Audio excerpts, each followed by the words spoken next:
хотелось бы еще отметить. Это об унизительных мифах Гагаузии я уже сказал, да, вот это незнание истории, да, которое очень мешает нам развиваться, да, вот эта вот жизнь в мифах, я думаю, с этим надо что-то делать, и этому должны способствовать средства массовой информации, и этому, конечно, должно способствовать общественное телевидение Гагаузии, которое, к сожалению, не выполняет свою функцию. И мы плавно переходим, можно сказать, к следующей теме, третьей теме. Это вот эта вот непрекращающаяся эпопея атак на меня, на моих журналистов со стороны ГРТ, которая уже продолжается, не знаю, там 3 недели. Вот вчера даже целую пресс-конференцию организовали в Кишиневе, 4 активиста, да, которые выступили в защиту ГРТ. Мы не допустим 4 ноунейма в мире журналистики, да, организовали пресс-конференцию и сказали, что они не допустят закрытия ГРТ. Ну, во-первых, все мы, взрослые люди, прекрасно понимаем, что никто не собирается закрывать ГРТ, никто не закроет ГРТ, Координационный совет не закроет ГРТ, и нет таких полномочий у Координационного совета закрывать ГРТ. Более того, это общественное телевидение региона, и никто не возьмет на себя даже такую политическую. Во-первых, нету инструментов в законодательстве, которые позволили бы закрыть ГРТ, а во-вторых, никто не возьмет на себя такую политическую ответственность. И на ГРТ это прекрасно знают, и руководство Гагаузии это прекрасно знает, просто начинают нагнетать обстановку. Начинают нагнетать обстановку, понятное дело, это атака на независимые СМИ Нокта. Почему это происходит, я скажу чуть позже, но давайте вернемся к этой пресс-конференции. Коллеги, если можно, выведите, пожалуйста, на экран эту пресс-конференцию. 4 ноунейма, да, это все результат чего? Да, помните, да, я сделал пост про то, что референдум 2014 года было большим обманом, да, я не буду сейчас повторять в эфире то, что я написал. Это было большим обманом, и задался вопросом, а что люди получили, гагаузы получили от этого референдума, да, то есть таможенного союза нету, и вот этот отложенный статус, который обещали гагаузам, за который голосовали те, кто вышел на референдум, как он может быть обеспечен, да? Он не может быть обеспечен, я объяснил почему.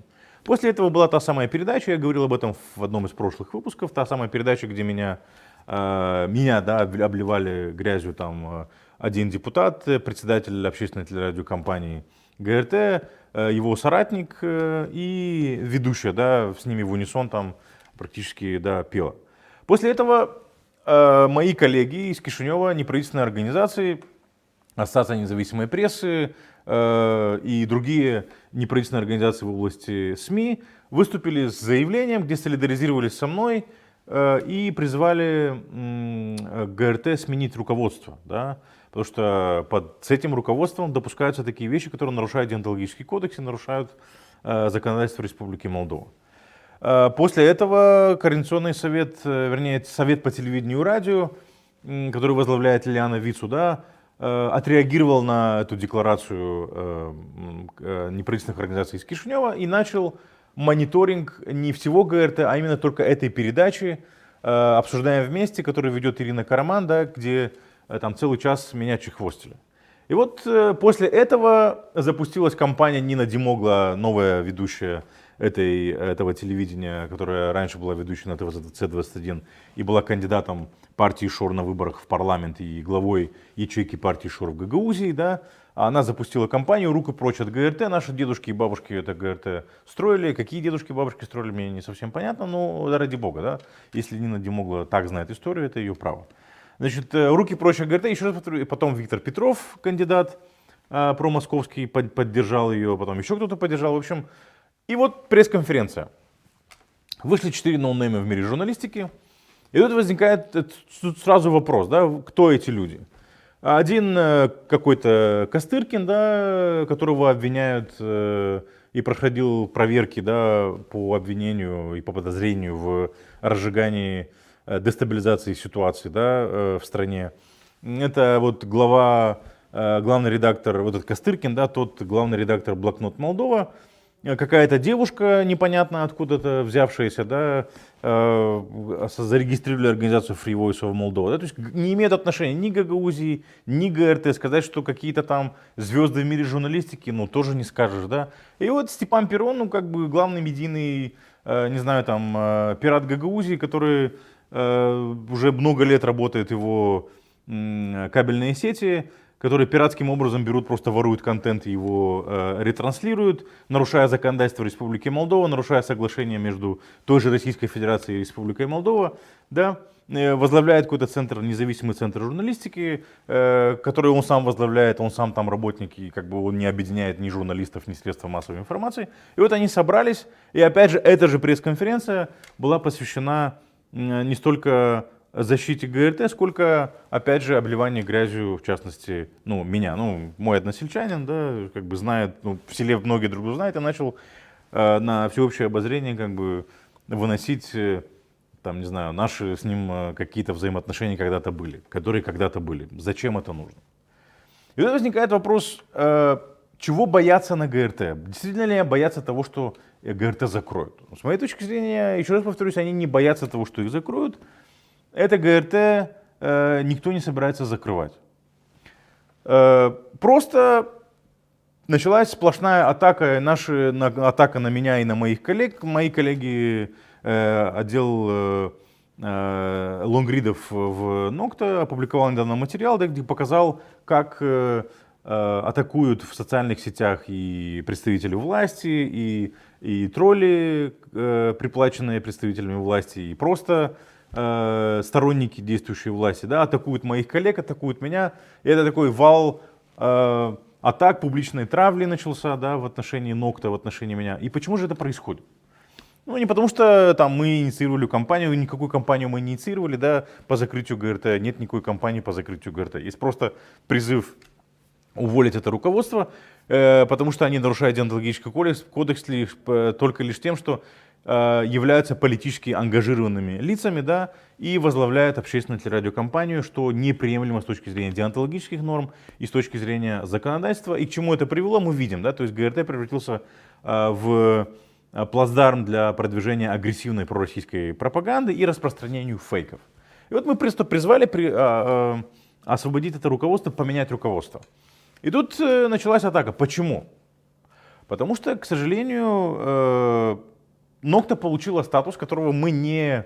Почему, к сожалению, объясню почему, к сожалению, да, которого мы получать не собирались и к этому статусу не стремились. Выполняя свою функцию независимого СМИ, Нокта, я и мои коллеги, мы в принципе как бы почему-то так сложилось, что выполняем еще и роль гражданских активистов и как-то так превратились в единственный оппозиционный голос в Гагаузии. Не буду называть нас оппозиционерами, потому что мы не политики, мы на власть не претендуем, но как бы единственный оппозиционный голос в Гагаузии.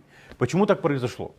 Ну, потому что в Гагаузии вся оппозиция легла под Ирину Влах. И как бы Ирина Влах это недавно в своем выступлении на канале, по-моему, Примул in Молдова у Бельченкова это подтвердила, сказав, что как бы якобы к ней идут кандидаты, советуются, и она примет решение, кого поддержать. И никто из политиков здесь и людей, которые там собираются баллотироваться, они этот момент не опровергли. Понимаете, почему? И мы уже не понимаем, есть в Гагаузии оппозиция, нет в Гагаузии оппозиции. Да? Потому что если бы в Гагаузии была политическая оппозиция, то первое дело, чему они должны были возмутиться, это тому, что Ирина Влах узурпирует власть, Ирина Влах использует бюджетные ресурсы для ведения своей избирательной кампании. И более того, Ирина Влах сегодня использует ГРТ для того, чтобы продвигать себя на национальном уровне и на местном уровне как задел для будущей избирательной кампании на президентских выборах. И если бы была оппозиция, она бы обратила на это внимание и предпринимала бы действия и шаги для того, чтобы предотвратить это. Но никто этого не делает. Почему? Все очень просто. Потому что, понимаете, гагаузские политические элиты стали заложниками той модели, которую они когда-то для себя выбрали. Да? Гагаузские политики, вместо того, чтобы выстраивать какую-то модель ведения политической деятельности самостоятельной здесь, автономной, да, и самостоятельного автономного финансирования своей политической деятельности стали заложниками финансовых средств финансирования и поддержки из России, с одной стороны, и финансовой поддержки и политической поддержки со стороны олигархов, с другой стороны. Да? То есть как был Формузал, которого финансировала Москва, был Дудогла, которого финансировал когда-то Плохотнюк, и он лег под Плохотнюка, Формузал лег под русских. Да? А Ирина Влах, которая замкнула на себе поддержку и Москвы, и олигархов, и Плохотнюка. Да? То есть как бы и с той, и с другой стороны. И эти люди, попав в зависимость с одной стороны от молдавских олигархов, с другой стороны от русских, которым выгодно то, чтобы Ирина Влах находилась у власти как можно дольше и использовала бюджет Гагаузии, средства и ресурсы Гагаузии для продвижения своей политической карьеры на национальном уровне, потому что, продвигая свою политическую карьеру, она же продвигает еще и интересы своих спонсоров, своих политических покровителей. Да? Вот эти люди, попав в эту зависимость, они не могут критиковать Ирину Влах, потому что их патронам, их боссам невыгодно, чтобы оппозиция в Гагаузии критиковала Ирину Влах. Потому что если бы, еще раз говорю, если бы в Гагаузии была настоящая оппозиция, то она предпринимала бы все шаги для того, чтобы предотвратить вот эту вот узурпацию власти, которую мы видим в Гагаузии со стороны Ирины Влах, в виде аккумуляции и использования бюджетных ресурсов Гагаузии в целях своей предвыборной кампании и использования этого общественной телерадиокомпании, которая финансируется из бюджетных средств в целях своей предвыборной кампании. И вот поэтому началась на нас атака, потому что мы единственные, кто об этом говорит. И единственные, кто об этом не просто говорит, но постоянно привлекает на это, обращает на это внимание. И таким образом мы девальвируем ту самую оппозицию, которая по сути и оппозицией-то не является. Понимаете? И это очень плохо в Гагаузии сегодня. И это нужно, такое поведение политиков нужно прекращать, предотвращать, но практически некому это делать. И поэтому, с моей точки зрения, атака началась на нас, на единственные фактически, мы сами этого мы не желали этого, да, то есть этого статуса для себя. Мы работаем, выполняем свою работу как независимые СМИ, но так получается, что мы обращаем внимание на общество, на те вещи, на которые не обращает внимания оппозиция, которая должна обращать на это внимание, и они должны быть фронтменами этого процесса. Но они этого не делают. Они сидят, лапки подняли и занимаются подтанцовкой. Они все мальчики и девочки на подтанцовке у Ирины Влах. Понимаете? А Ирина Влах использует канал. Ирина Влах, кстати, канал, который принадлежал Ирине Влах, СТВ-ЖД, закрылся, насколько мы понимаем. Да? То есть как бы его больше нету в сети, он больше не транслирует. Мы проводили расследование «Медиа Императрицы», где показали, какими медиаресурсами владеет Ирина Влах в Гагаузии. Среди этих медиаресурсов был канал СТВ-ГЖД, который вещал в кабельных сетях. И этого канала больше нет. И я понимаю, почему нет. Зачем Ирине Влах тратить свои деньги, если есть ГРТ? Это 8 миллионов лей бюджета целый год. Это штат журналистов, которые просто-напросто в новостях Ирину Влах представляют как чуть ли не, понимаете, богиню, да, то есть как бы мать Терезу, мать-спасительницу. Зачем ей тратить деньги на содержание частного канала, если есть под боком общественный канал, общественное телевидение, которое просто обслуживает Ирину Влах политически, мочит тех, кто оппонентов Ирины Влах, в том числе и партию ПАС, партию действия и солидарность. Посмотрите, во что превращают ведущие ГРТ интервью и передачи с участием депутатов партии ПАС. Недавно было... Это просто ужас. Они просто делают эту передачу, они делают ее неконструктивной. И интервью с Причином вообще это, понимаете, пример того, как нельзя делать интервью. Удалили, да, кстати, и вот мне коллеги подсказывают, удалили его из YouTube, да, его невозможно просмотреть, но люди, которые его видели, просто увидели и обнаружили, что это просто верх непрофессионализма, и это просто ангажированность журналистов, которые мочат, извините за такой сленг, да, политических оппонентов Ирины Влах. При этом в новостях представляют Ирину Влах как, там, не знаю, там, мать Терезу. Понимаете, Ирина Влах использует, с одной стороны, бюджет Гагаузии, эти все покатушки по стране и концерты, и ГРТ. И оппозиция, которая народное собрание, политики в народном собрании, да, те люди, которые называют себя оппозицией. И, в принципе, как бы это очень хорошая тема для того, чтобы продвигать свой политический имидж, но они почему-то не пользуются этим. А не пользуются они этим по очень простой причине, потому что одни зависят от русских денег, от денег из России, другие зависят от денег олигархов, да, и выстроились в очередь одни к олигарху, плохотнику, в данном случае, другие к Москве, понимаете, и ждут указаний. А указаний критиковать Ирину Влах не поступало, потому что нахождение Ирины Влах как можно дольше в кресле Башкана выгодно и России, и олигархам, потому что она как бы очень хорошо удовлетворяла и обслуживала интересы и тех, и других. Понимаете, зачем эту Ирину Влах убирать с кресла Башкана как можно дольше? Поэтому я, еще раз повторюсь, я считаю, что она будет сидеть у власти настолько долго, насколько ей это нужно. Никто в Гагаузии этому не сопротивляется. Единственный, кто об этом говорит как бы громко и постоянно, это мы. Народное собрание после того, как возник кризис, пока не собралось, не отреагировало, да, потому что кризис политический существует, непонятно, что будет с явкой, но все делают вид, что ничего не происходит. Понимаете? И в этой ситуации, естественно, Нокта звучит как единственный оппозиционный голос. И, понятно, есть попытка заткнуть этот голос. Поэтому началась эта травля. Господа, не старайтесь, не получится. Понимаете, мы как выполняли свою работу, как независимая пресса, так мы и будем выполнять свою работу. А политикам я рекомендую прекратить, ну, те, кто как бы до сих пор критиковал Ирину Влах, ее и критикуют, да, то есть, ну, просто задуматься о том, что вы политики, а не мальчики на подтанцовке или девочки на подтанцовке там, да, и заняться своими прямыми обязанностями, представлять интересы своих избирателей, своих людей, которые вас избирали и делегировали, потому что я уверен, что не в их интересах использование бюджета Гагаузии и использование ГРТ в целях предвыборной кампании Ирины Улах.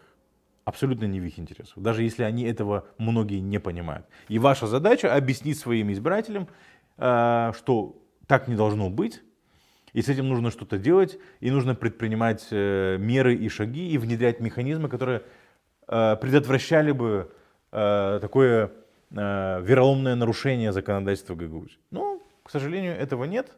И для того, чтобы... И очень многим это не нравится, да, что как мы выделяемся на этом фоне. Мы как белые вороны, понимаете, которые... Тут все, понимаете, идиллия, все за дружбу с Россией и все там за Ирину Влах, а тут появляется какой-то Михаил Серкели и Нокта и его коллеги, журналисты, да, которые постоянно каждый день что-то пишут, каждую неделю что-то говорят и как бы, ну, портят эту идиллию, да, единства в Гагаузии, которого и нет. И если обратить внимание, как бы, они же боятся, что люди начнут получать доступ к альтернативной информации. Они же вот этим вот тем, что сломали политическое поле при поддержке Ирины Влах, да, при поддержке Плохотнюка, при поддержке русских, сконцентрировали, протащили в Народное собрание вот этих вот мальчиков на подтанцовке, которые там, ну, политиками, по большому счету, их сложно назвать, да, которые подтанцовывают только перед Ириной Влах, да, в угоду своих спонсоров.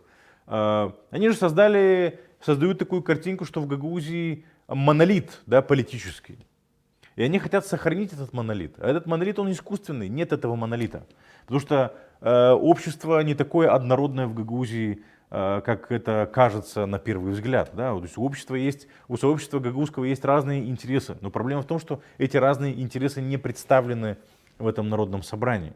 И это очень серьезная проблема. И они понимают, что как бы, появление альтернативного мнения будет открывать дорожку для альтернативных политических взглядов, потому что появятся молодые люди, которые уехали за пределы Гагаузии, захотят вернуться и поймут, что как бы, в Гагаузии появляются и формируются условия для, там, не знаю, продвижения, для того, чтобы избирались в Народное собрание другие люди, там, молодые люди, которые до сих пор об этом не думали. Это же опасно с точки зрения тех людей, которые узурпировали власть и монополизировали власть сегодня в Гагаузии. А этого они допустить не хотят. Поэтому и предпринимаются эти попытки закрыть нам рот и дискредитировать нас, и устраивать эту вот травлю на меня и моих коллег в надежде на то, что мы перестанем делать то, что мы делаем. Не перестанем, мы и дальше будем делать то, что мы делаем, поэтому даже не старайтесь. И мы благодарим, безусловно, тех, кто нас поддерживает, наших патронов, которые нас поддерживают, наших доноров, которые нас поддерживают. Да. Это и посольство США, это и посольство Нидерландов, это Европейский Союз, это и правительство Швеции. Да. То есть как бы все, кто выделяет нам деньги, это и правительство Германии, да. Все, кто выделяет, это и Национальный фонд поддержку демократии, Европейский фонд поддержку демократии. Все, кто нас поддерживает, им огромное спасибо, потому что без вашей поддержки мы бы не смогли вести свою деятельность, и без вашей поддержки в Гагаузии не было бы свободных голосов, и создавалось бы впечатление, что здесь ситуация безнадежная. Да? Как показывает наша деятельность, ситуация не безнадежная, и последний ВОКС, я рекомендую его посмотреть, наши коллеги сделали относительно отношения людей к празднику День защитника Отечества. И там не все так монолитно, как кажется. Больше половины людей не считают этот праздник вообще праздником, да. И посмотрите, как они высказываются по поводу войны в Украине, и кто с их точки зрения агрессор, а кто жертва, и кто защищает свое отечество, а кто не защищает. Мы можем его дать здесь, вот коллеги подсказывают, да, давайте посмотрим его, и вы поймете, что как бы мнение-то немножко меняется, лед сдвинулся, и вполне возможно именно этого и боятся в Гагаузии люди, которые сегодня узурпировали власть в интересах молдавских беглых олигархов и в интересах преступного режима в России. Давайте посмотрим. Вот минуточку, коллеги говорят, подбирают формат. Я призываю вас всех задавать вопросы. Мы, в принципе, подходим к той части передачи, где мы будем отвечать на ваши вопросы. Пока коллеги подготовят формат, я еще раз призываю вас это сделать. У нас пока 4 вопроса. Ждем еще для того, чтобы продолжить нашу дискуссию. И, скажем, поставить хорошее завершение сегодняшней передачи. Да, коллеги, что у вас там с форматом? Да, вот коллеги говорят, что он практически готов. Это Vox, опрос жителей Камрата на улице. Да, мы часто каждую неделю делаем воксы по различным темам и пытаемся узнать мнение людей по той или иной теме. И вот на этот раз мы пытались узнать мнение людей относительно того, вот праздник День защитника Отечества. В Молдове нет такого праздника. Этот праздник только в России, но в Гагаузии его по-прежнему празднуют, потому что в школе мы праздновали, да, раньше назвал День Советской Армии и Военно-Морского флота, потом в России его переименовали в День защитника Отечества, и в Гагаузии, несмотря продолжают его праздновать, празднуют его как российский праздник, а не как праздник Республики Молдова. Давайте посмотрим. Будете отмечать День защитника Отечества? Нет. А почему? Почему? Потому что этот праздник уже устарел. Конечно, вот сколько мужчин имеем. А почему будете отмечать? Потому что праздник интересный, веселый. Для всех мужчин, чтобы были здоровые. Конечно же нет. Почему? Потому что я не служила, а это праздник служивших. Я служил еще в Советском Союзе. Да, конечно, буду праздновать. Наверное, будем, да. А почему? Это у нас, знаете, традиционно принято, что это некий праздник мужчин, если так можно назвать. Буду поздравлять отца, дедушку, мужа. Конечно. Почему будете отмечать? Больше не из-за того, что там, защищал мой муж отечество, а просто мужской праздник. Да, буду. Почему будете? Потому что у меня отец служил в советской армии, и у меня прадед служил, дед служил. Вы будете отмечать День защитника Отечества? Скорее всего, меня поздравят, а лично я нет. Потому что это советский праздник, а это в прошлом. А для вас это День защитников какого Отечества? Какого отечества? Нашего. В советское время Отечество, Советского Союза. Наверное, своей родины. Не имеет значения, какое отечество. Где ты проживаешь, там и твое отечество. Тогда был Советский Союз, это другое дело, другая история. А сейчас могу быть защитником Молдовы. Раньше, наверное, думали, что это страна, родина.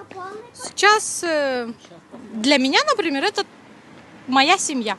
Ваше отношение к этому празднику как-то изменилось после 24 февраля прошлого года, когда началась война?